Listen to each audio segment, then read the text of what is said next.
Hello everyone, I'm Mackenzie Barber, one of your hosts with the Florida Aviation Network. We are here today in the Florida Air Museum at the 44th Annual Sun and Fun Fly-In and Exposition.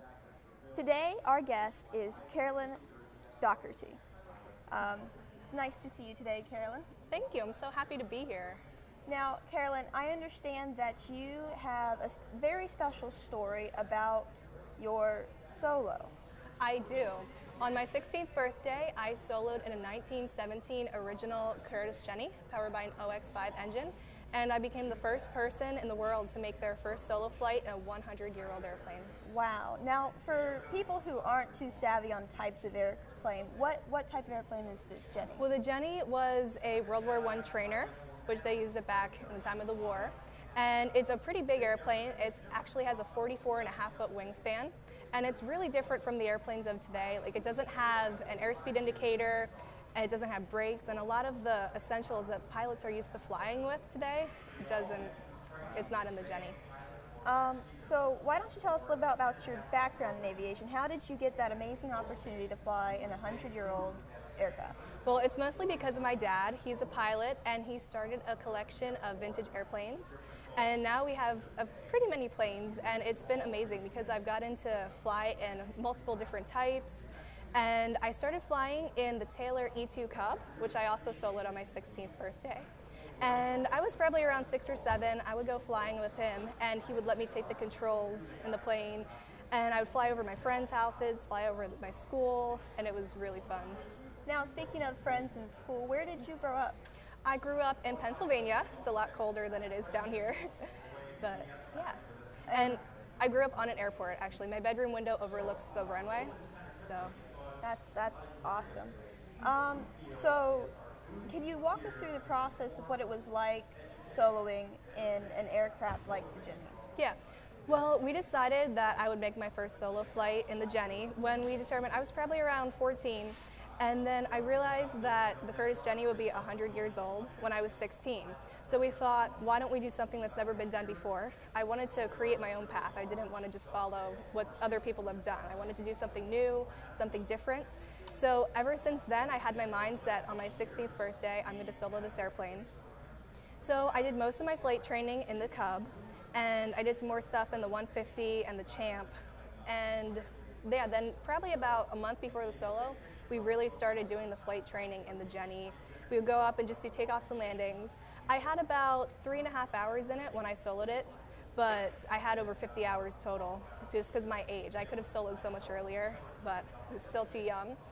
So yeah, and then the week before the solo, we just went up a few nights and just did takeoffs and landings. And then I was all ready for Saturday morning, which was the day that I soloed. And we woke up and it was IFR. It was windy, it was rainy and cloudy, it was awful. And we thought this might not happen. So we went over to the airport and we just sat for hours and hours until it was time, and we were waiting for the weather. And we wanted to do it first thing in the morning, so we didn't really want a big crowd there. But by the time the weather cleared up, there was a big crowd there, so I was performing at that point. And yeah, the weather, it cleared up. My dad and I, we went up for 2 times around the patch. We did takeoffs and landings just to make sure I was doing good that day. And we got back on the ground, and he turned around and he told me, he's like, "Are you ready?" And I shook my head yes. And then he asked again, and I'm like, yes. And it was time. He got out, and at that point, I can't remember exactly what I was feeling, but I was just so excited. This was my dream. Like, I've been waiting to do this for so long. So he got out and he gave me one last little briefing, and before I knew it, I was lined up on the runway with the power all the way forward for the whole 1450 RPM, which is different from a lot of planes today.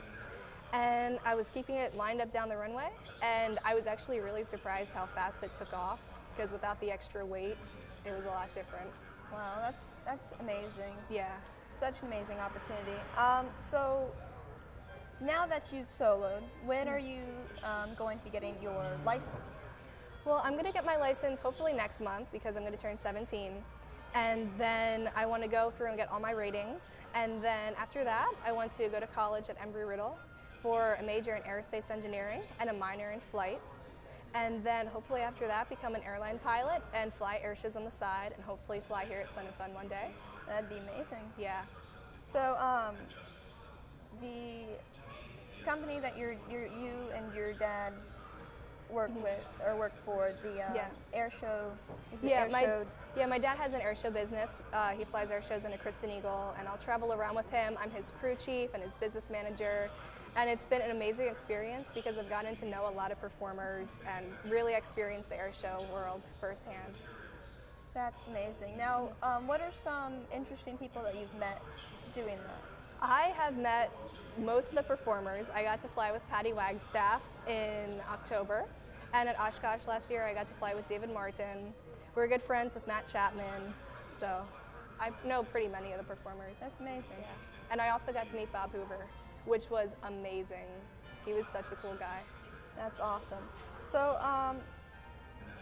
can you tell us a little more about, I'm sorry, I drew a blank. Tell us a little more about what you're doing right now. Besides getting your pilot's license, I mean, is there anything else you're interested in? Any other hobbies that go along with aviation? Well, right now I'm still volunteering at a museum that we operate up at the airport. And like I said, it has a lot of the vintage airplanes. And I'm still just building more solo time, getting ready for my license. And yeah, I'm really excited to get it. Awesome. Can I say something more about the Jenny and flying it? Of course. So the Jenny, like I said, it's completely different from other airplanes. When I fly it, sometimes you'll fly straight and level, and then you'll start to feel the rudders, the rudder bar, they'll just start to move. And it's a weird feeling because it almost feels like there's someone up in the front seat and they're playing with the pedals, but really it's just the way the airplane flies.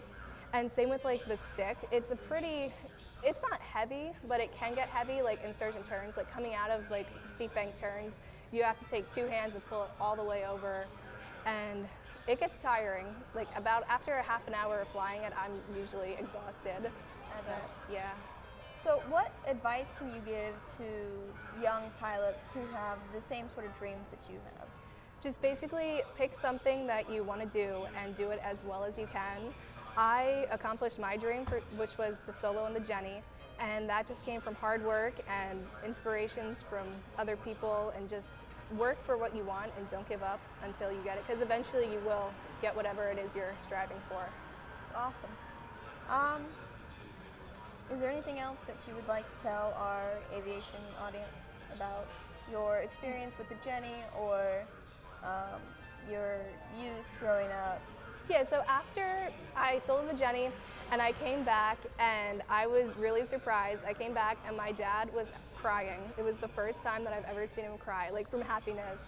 And it was just an amazing feeling because all the people that were watching me, it was just tons of congratulations and everything. It just felt like I finally accomplished what I've been trying to do for so long.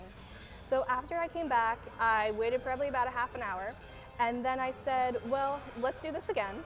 So this time I went up in the 1932 Taylor E2 Cub, and I soloed that. I did most of my flight training in that plane, so I wasn't nervous at all.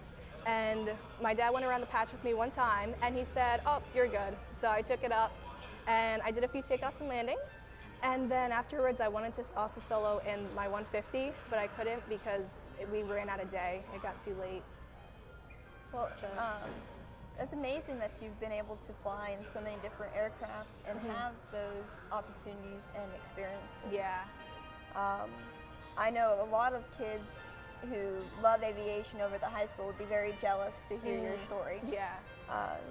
Thank you for being here with us today. Yeah, thank you for having me. I'm glad we got to tell everyone about how you've soloed in the first 100-year-old aircraft. Wonderful meeting you. Thank you so much. Thank you. And this will conclude our interview for today.